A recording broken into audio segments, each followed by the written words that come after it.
Hi, I'm Jeff Wagoner, president of WM Law, Kansas City's premier bankruptcy law firm. Today is the kickoff of the 2020 NFL season, and our Super Bowl champion Kansas City Chiefs are opening the season against Houston. So I hope that you'll appreciate that I'm getting into the spirit rather than dressing like a lawyer today.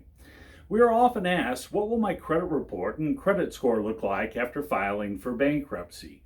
Rebuilding credit is very important, but our main goal in bankruptcy is to get rid of debt. Once we've gotten your debt under control, you can begin to rebuild your credit. Typically, when you file for bankruptcy, your credit score will drop between 100 and 150 points. But if you take the proper actions, you'll see that score begin to rise as soon as your bankruptcy is closed. You can improve your credit after bankruptcy by making timely payments on the debts that you kept, such as mortgage and car loans. Secured credit cards are a great way to build your credit back up.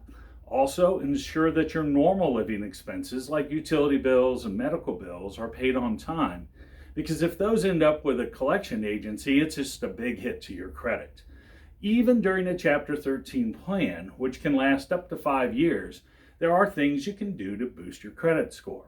And with court approval, you can even get a credit card with a small credit limit while you're in Chapter 13. Of course, once your Chapter 13 case is completed, you'll see your credit get much better very quickly because your case's filing date will have been from 3 to 5 years in the past. If you have further questions, visit our blog at www.kansascitybankruptcy.com or call our office for a free initial consultation. At WM Law, we are here to help.